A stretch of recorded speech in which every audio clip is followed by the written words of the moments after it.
जल पावक गगन समीरा पंच चलित यह अधम शरीर। चलित है कि रचित है? रचित है। अगर रचित और चलित दोनों होता तो अंतर नहीं था मात्रा में। पंच रचित यह अधम शरीर। रचित माने निर्माण। ये जिस हाल में बैठे हैं उस समय ईंट गारा बालू सीमेंट लेबर खूब लगी। क्या उतनी सीमेंट बालू ईंट गारा अभी भी लगेगी क्या? नहीं।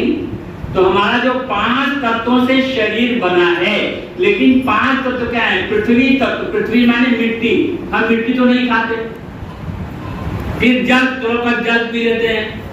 फिर पावर, अग्नि तो नहीं खाते। वायु, तो हम सांस लेते हैं। फिर आकाश नहीं खाते।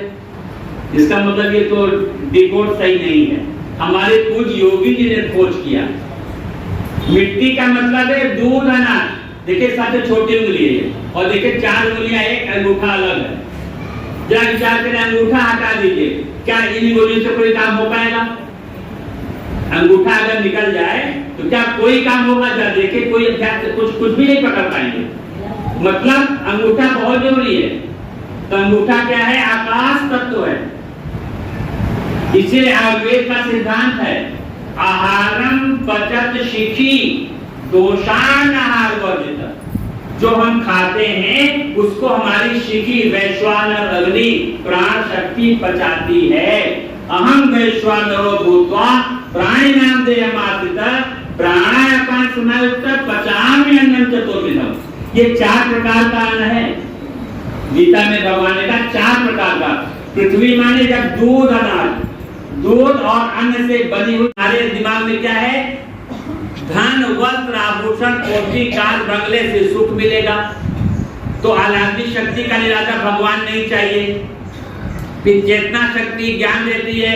आप कहते हैं पुस्तक पढ़ने से ज्ञान मिलेगा, तो चेतना शक्ति का ज्ञान में कोई उपयोग नहीं है। और प्रेम मिलेगा परिवार सगे संबंधियों से, तो प्रेमा शक्ति का उपयोग नहीं है। अर्थात आत्मा की 4 मौलिक शक्तियों का हमारा जीवन में कोई उपयोग नहीं है। भोजन से शक्ति है, दवाई से तंदुरुस्ती है, स्वास्थ्य है, पैसे से सुख है, पुस्तक से ज्ञान है और परिवार से प्रेम है।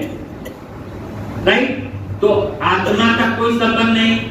भगवान का हमारे जीवन में स्वास्थ्य, शक्ति, आनंद, ज्ञान, प्रेम में कोई रोल नहीं है। तो फिर हम भगवान से क्यों पीछे पड़े?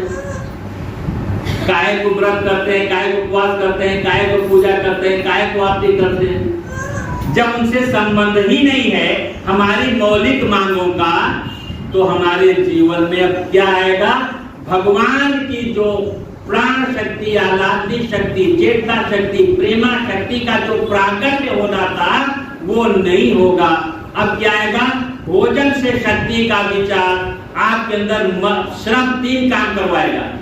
भोजन से शक्ति का विचार, हम एक ही विषय पर बोलेंगे, भोजन के बारे में बोलेंगे, बाकी छोड़ देंगे आज हम। भोजन से शक्ति का संबंध एक विचार। हमें काम करने की शक्ति किससे मिलती है? भोजन से। तो आप भी क्या सोचेंगे? हमारे पतिदेव जा रहे हैं दफ्तर, तो पहले खा के जाए।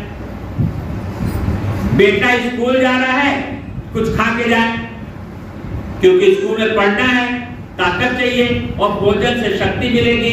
हस्बैंड को काम जाना है, दफ्तर काम करना है, उनको शक्ति चाहिए, भोजन से शक्ति मिलेगी।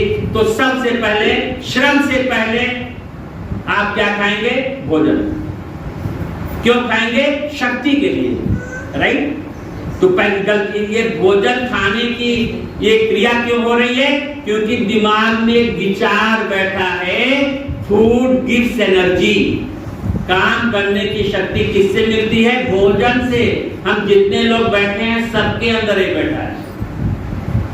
और अगर भोजन से शक्ति है तो सबसे पहला काम श्रम से पहले हम भोजन कब करेंगे? श्रम से पहले, काम करने से पहले, नंबर 1। दूसरी, बिना भूख के खाएंगे।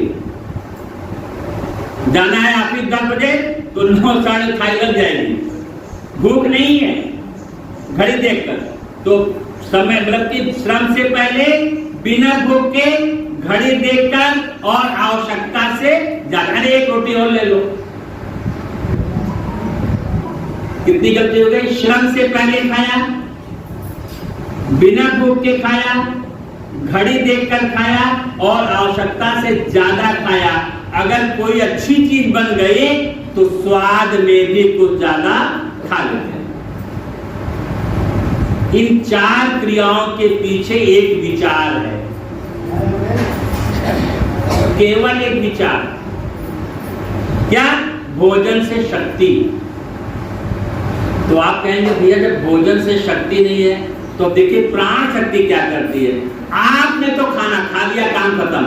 आपने खाना बनाया और परोस के दे दिया, खाने वाले ने खा लिया, राइट? अब यहां से प्राण शक्ति का काम शुरू होता है। पचाएगा कौन? प्राण शक्ति। खाएंगे आप, हाजमोला से नहीं पचेगा, कायम चूर्ण से नहीं पचेगा, प्राण शक्ति पचाएगी। और प्राण शक्ति क्या करेगी? कम से कम आपके द्वारा लिया हुआ आहार जो 9 से 10 के बीच में लिया है वह पहुंचकर कम से कम 3 से 4 घंटे आपके स्टमक में रहेगा, आमाशय में रहेगा। उसकी लुगदी बनेगी, मिक्सचर होगा। कौन कौन से जूसेज आएंगे, कौन सा बाइल जूस आएगा, कौन कौन से एंजाइम आएंगे, वो सब आएंगे। उसकी ग्राइंडिंग हो, जैसे आप मिक्सी में ग्राइंडिंग करते हैं वैसे ही। और हम लोग कितना खाते हैं? यहाँ तक बिल्कुल कोई गुंजाइश नहीं छोड़ते। आप मिक्सी चलाइए, फुल कर दीजिए, उसमें स्पेस नहीं होगा, वैक्यूम नहीं होगा, तो क्या मिक्सी ग्राइंड कर पाएगी? नहीं कर पाएगी, राइट? तो इसके मतलब क्या हुआ? आपको आमाशय में 3 से 4 घंटे भोजन रहना है। फिर उसके बाद जब लुगदी बन जाएगी तो ड्यूडेनम का वाल्व खुलेगा, तब आएगी स्मॉल इंटेस्टाइन में। वहां क्या हो रहा है? पेरिस्टाल्टिक मूवमेंट हो रहा है, क्रमश कुंचन गति। अब इससे क्या होगा? भोजन आगे बढ़ेगा। और जैसे आप सूप बनाती हैं तो छन्नी में रख करके उसको गाती है ना, दबाती हैं, ऐसे ही जब मूवमेंट होता है तो अच्छे दबता है तो जो उसके जूसेस है वो ब्लड में एब्जॉर्ब हो जाते हैं। माने जो आपने भोजन लिया उसके जो पोषक तत्व हैं वो कहां चले गए? आपके ब्लड में, राइट? इसके बाद जो वो खाना आगे बढ़ रहा है और इसके बाद चला गया बड़ी आंत में। और बड़ी आंत में अगर एनाटॉमी देखेंगे उसका तो वो नीचे से जुड़ता है। स्मॉल इंटेस्टाइन लगभग 32 फीट है, वो नीचे से जुड़ता है, जिसे बोलते हैं असेंडिंग कोलन।